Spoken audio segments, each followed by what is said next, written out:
ही संदेश है कि धर्म के नाम पे लड़ना बंद करो। परमात्मा एक है, हम सबका है, उसके नाम पे लड़ना बंद करो। ईश्वर अल्लाह सब एक है, भगवान एक है, वाहिगुरु एक है, लेकिन उसको जानो कि वो है क्या। वो चीज़ है जिसकी वजह से ये शरीर चल रहे हैं, ये मिट्टी दौड़ रही है। राम बोल के हिंदू की मिट्टी दौड़ रही है, अल्लाह बोल के मुसलमान की मिट्टी दौड़ रही है, सिख बोल वाहिगुरु बोल के सिख की मिट्टी दौड़ रही है, और गॉड बोल के ईसाई की मिट्टी दौड़ रही है। जो हमें दौड़ा रहा है, जो हम में रमा हुआ है, जो रमता राम है, उसे जानना है। इसलिए कबीर साहब ने बोला, कस्तूरी कुंडल बसे और मृग ढूंढे वन माही, ऐसे रमता राम है ये दुनिया जाने नाही। जो राम है, जो असली राम है, वो रमता राम है, वो पत्थर वाला राम नहीं है कि तुमने हर गली में राम जी का एक पत्थर लगा दिया, राम जी को भगवान बना के पत्थर लगा दिया, पत्थर को भगवान बना दिया। ऐसा बिल्कुल नहीं है। हनुमान जी को जब पूछा गया कि कहाँ है तेरा राम, अब तो राम जा रहा है, कैसे मिलेगा, तो हनुमान जी ने मंदिर का एड्रेस नहीं बताया, हनुमान जी ने अपना सीना फाड़ के दिखाया कि मेरा राम मुझ में रमण कर रहा है और मैं उस राम में रमण करूंगा। आत्म में राम, राम में आत्म, छीनस गुरमुख विचारे। तो जब आत्म राम मिल जाएगा तो जन्मों जन्मों के बंधन टूट जाएंगे और सारे भाई फिर से एक हो जाएंगे। हिंदू धर्म भी कहता है कि एक परमेश्वर है, एक परमात्मा है, दो तो हो ही नहीं सकते। मुसलमान भी यही कहते हैं, एक खुदा है, दो हो नहीं सकते। गॉड भी एक है, दो हो नहीं सकते। वाहिगुरु भी एक है, लेकिन हम मान कहाँ रहे हैं, हम तो अलग अलग करके बैठे। तो नितिन दास का उद्देश्य है कि अब इन नामों पे झगड़े ना हो, बल्कि इन नामों की खोज होनी चाहिए कि ये नाम आए कहाँ से। एक भगवान के इतने नाम बनाए तो बनाए किसने।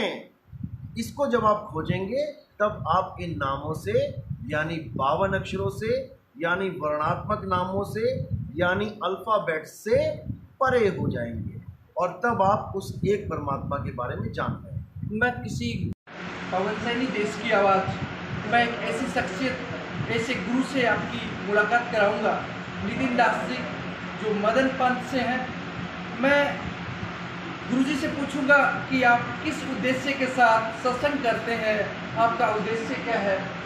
आइए। जो हमारा उद्देश्य है वो एक ही उद्देश्य है, और मेरा ही नहीं, जितने भी संत इस दुनिया में धरातल में आए हैं उनका एक ही उद्देश्य होता है कि सारे समाज को एक कर देना।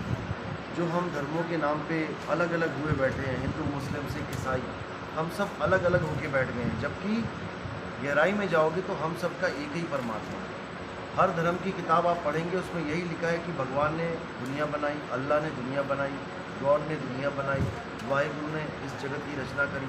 तो जब किताबें कह रही हैं कि भगवान ने दुनिया बनाई, अल्लाह ने दुनिया बनाई, वाहिगुरु ने दुनिया बनाई, गॉड ने दुनिया बनाई, तो अगर ये अलग अलग होते तो 4 दुनिया बनी होती हैं आपके सामने, 4 सूर्य होते, एक अल्लाह बनाता, एक राम बनाता, एक वाहिगुरु बनाता, एक गॉड बनाता। लेकिन सूरज भी एक, चांद भी एक, धरती भी एक। इसका मतलब हमारे समझने में फ़र्क है कि ये चारों अलग अलग हैं। ग्रंथ तो गवाही दे रहे हैं कि एक है, मुसलमान कह रहे हैं अल्लाह एक है, गॉड एक है, वाहिगुरु एक है, लेकिन हम सब इसको जानकर भी मान नहीं पा रहे हैं कि वो एक है। जानते सब हैं। हिंदू धर्म भी कहता है कि एक परमेश्वर है, एक परमात्मा है, दो तो हो ही नहीं सकते। मुसलमान भी यही कहते हैं, एक खुदा है, दो हो नहीं सकते। गॉड भी एक है, दो हो नहीं सकते। वाहिगुरु भी एक है, लेकिन हम मान कहाँ रहे हैं, हम तो अलग अलग करके बैठे। तो नितिन दास का उद्देश्य है कि अब इन नामों पे झगड़े ना हो, बल्कि इन नामों की खोज होनी चाहिए कि ये नाम आए कहाँ से। एक भगवान के इतने नाम बनाए तो बनाए किसने। इसको जब आप खोजेंगे तब आप इन नामों से, यानी 52 अक्षरों से, यानी वर्णात्मक नामों से, यानी अल्फ़ाबेट से परे हो जाएंगे और तब आप उस एक परमात्मा के बारे में जान पाएंगे। मैं किसी गुरु को टारगेट ना करते हुए, अक्सर ये सुना जाता है कि कोई शिष्य आपके पास आता है कि मैं इस धर्म से, इस गुरु से चला गया। ऐसी चीज़ें बहुत सारी सामने निकल के आती है, तो कहाँ कमी रह जाती है शिष्य में, क्या पहचानने में कमी रह जाती है? लोग कहते हैं, समझाते हैं, बताते हैं कि मैं 20 साल से चला गया, मैं 50 साल से चला गया, लेकिन मैं कभी नहीं कहता कि तुम चले गए। एक डॉक्टर बनने के लिए भी आपको कम से कम 12 क्लासें तो पढ़नी पड़ती हैं। पहली से लेके 12 तक तो आपको करनी ही पड़ेंगी, तब जाके आप डॉक्टर बनोगे। इसी प्रकार इस ज्ञान तक पहुंचने के लिए आपको कुछ क्लासें पार करनी पड़ेगी। और वो क्लासें कौन सी हैं? यही गुरु लोग आपको क्लास दे रहे हैं। कोई आपको काया का ज्ञान दे रहा है, कोई आपको मन का ज्ञान दे रहा है, कोई कुंडली का ज्ञान दे रहा है, कोई प्राणों का ज्ञान दे रहा है, कोई किसी का ज्ञान दे रहा है। इन सबको समझ बूझ के अब आप आत्म ज्ञान को समझ पाओगे। अगर ये ज्ञान आपको ये गुरु लोग ना देते तो आप आत्म ज्ञान की महिमा को जान ही नहीं। नितिन दास जी, जगह जगह आप जाते हो, आपको ऐसे ऐसे लोग भी मिलते हैं जो किसी देवताओं से पहले साथ जुड़े हुए थे, किसी गुरु के साथ जुड़े हुए थे, वो आपके साथ क्यों आए? देखो, हर आदमी कहीं ना कहीं जुड़ा हुआ है। यहाँ तक कि एक कसाई भी बकरा काटता है तो भगवान का नाम लेके काटता है, यानी वो भी कहीं ना कहीं भगवान से जुड़ा हुआ है। हमारे साथ जो लोग जुड़ते हैं ऐसे ही नहीं जुड़ते। हमारे साथ वो लोग जुड़ते हैं जो कितने कितने सालों से गुरुओं के चक्कर काट रहे हैं, देवी देवताओं की पूजा कर करके थक गए हैं, लेकिन जो उन्हें बताया जा रहा है वो चीज़ उन्हें मिल नहीं रही है। जब वो चीज़ मिल नहीं रही है तो फिर उनके अंदर एक शक का बीज पैदा होता है कि कहीं हम गलत रास्ते पर तो नहीं हैं। जिसके मन में शक का बीज पैदा हो जाता है वो खोज करने लग जाता है। कोई YouTube चैनल देखता है, कोई टीवी देखता है, कोई लोगों से बातें करना शुरू करता है कि मुझे कुछ और ज्ञान मिले, इस ज्ञान से मेरी तृप्ति नहीं हो रही है। और परमात्मा की दया होती है, अगर कोई YouTube पे खोज रहा है तो पता नहीं कैसे हमारा सत्संग अपने आप उस तक पहुंच जाता है। जबकि वो कई लोग कहते हैं हमें तो कबीर साहब से लेना देना ही कुछ नहीं था, हम तो कबीर साहब को जानते तक नहीं थे। उड़ीसा में इतने लोग हैं, बंगाल में इतने लोग हैं जहाँ पर कबीर साहब का प्रचलन है ही नहीं इतना।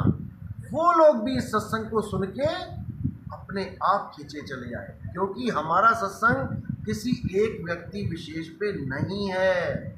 हमारा सत्संग सत्य पे है। व्यक्ति विशेष पे होगा तो केवल उस व्यक्ति से प्रेम करने वाले आएंगे, लेकिन हमारा सत्संग सत्य पे है और सत्य के तो हर जीव प्रेमी है, बस सत्य को समझ नहीं पा रहा, इसलिए सत्य से दूर बैठा है। जैसे ही सत्य समझ में आता है तो गुड़ पे मक्खी की तरह भागा चला आता है, रुक नहीं सकता। तो हमारे सत्संग की विशेषता ये है कि हम केवल सत्य पर बात करते हैं और सत्य सब धर्म, सब लोगों के लिए, सर्व समाज के लिए एक है। मेरा छोटा सा सवाल, पूर्ण परमात्मा की जो खोज कर रहे हैं उनको कैसे पता चलेगा कि हमें आज इनके माध्यम से पूर्ण परमात्मा मिले? बिल्कुल, बहुत अच्छा सवाल है। कबीर साहब भी कहते हैं, अन्य संतों ने भी कहा है, बिन सत्संग विवेक ना होई और राम कृपा बिन सुलभ ना सोई। राम कृपा पीछे कर दी है, पहले क्या किया है? विवेक। उससे भी पहले क्या है? सत्संग। पूरी लाइन देखो कैसे चल रही है, बिन सत्संग विवेक ना होई, यानी विवेक बाद में आएगा। सबसे पहले आपके जीवन में सत्संग आएगा। जब सत्संग आएगा और विवेकी गुरु सत्संग करेगा तो आपका सोया हुआ विवेक भी जाग जाएगा। जैसे ही विवेक जागेगा, विवेक का मतलब क्या होता है? सत्य असत्य का निर्णय करने की ताकत, शक्ति। जैसे ही आप सत्य असत्य का निर्णय करके असत्य को त्यागोगे और सत्य को धारण कर लोगे, अब राम कृपा आएगी, अब आएगी राम कृपा। तो कहते हैं, बिन सत्संग विवेक ना होई, राम कृपा बिन सुलभ न सोई। अब राम की कृपा से आपको मुक्त होने से कोई नहीं रोक सकता, लेकिन राम की कृपा बाद में आती है, पहले आपके जीवन में संत आता है। गुरु ग्रंथ साहब में बोला गया है, सेवा को दो ही भले, एक संत एक राम। यहां पर भी राम को पीछे कर दिया, पहले संत को बोला, एक संत एक राम, और अगली लाइन में राम को आगे कर दिया, संत को पीछे कर दिया। क्यों? क्योंकि अब मुक्ति की बात चलेगी। राम है दाता मुक्ति का, संत जपावे नाम। यानी जब विवेक की बात आएगी तो परमात्मा नहीं, गुरु विवेक देगा। नहीं तो परमात्मा तो आपके साथ सदा सदा से है, तो क्यों वापस जन्म मरण में आ रहे हो? परमात्मा ने पहले मुक्त क्यों नहीं कर दिया? परमात्मा कभी मुक्त नहीं करता जब तक आपके जीवन में वेदी गुरु नहीं आ जाता। इसीलिए बोला है नानक साहब ने भी, प्रभु कृपाल कृपा करे नाम, नानक साधु संग मिले। जब प्रभु कृपाल कृपा करता है तब आपके जीवन में साधु का संग आता है, और जब साधु का संग आता है तो आपके पास इतनी विवेक शक्ति आ जाती है कि आप सत्य और असत्य का निर्णय करके सत्य को ग्रहण कर लेते हैं, तब आपकी मुक्ति। नितिन दास जी का राष्ट्र और समाज के नाम पर एक संदेश। मेरा एक ही संदेश है कि धर्म के नाम पे लड़ना बंद करो। परमात्मा एक है, हम सबका है, उसके नाम पे लड़ना बंद करो। ईश्वर अल्लाह सब एक है, भगवान एक है, वाहिगुरु एक है, लेकिन उसको जानो कि वो है क्या। वो चीज़ है जिसकी वजह से ये शरीर चल रहे हैं, ये मिट्टी दौड़ रही है। राम बोल के हिंदू की मिट्टी दौड़ रही है, अल्लाह बोल के मुसलमान की मिट्टी दौड़ रही है, सिख बोल वाहिगुरु बोल के सिख की मिट्टी दौड़ रही है, और गॉड बोल के ईसाई की मिट्टी दौड़ रही है। जो हमें दौड़ा रहा है, जो हम में रमा हुआ है, जो रमता राम है, उसे जानना है।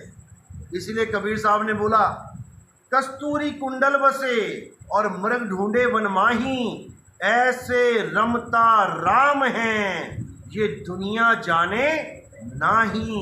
जो राम है, जो असली राम है, वो रमता राम है, वो पत्थर वाला राम नहीं है कि तुमने हर गली में राम जी का एक पत्थर लगा दिया, राम जी को भगवान बना के पत्थर लगा दिया, पत्थर को भगवान बना दिया। ऐसा बिल्कुल नहीं है। हनुमान जी को जब पूछा गया कि कहाँ है तेरा राम, अब तो राम जा रहा है, कैसे मिलेगा, तो हनुमान जी ने मंदिर का एड्रेस नहीं बताया, हनुमान जी ने अपना सीना फाड़ के दिखाया कि मेरा राम मुझ में रमण कर रहा है और मैं उस राम में रमण करूंगा।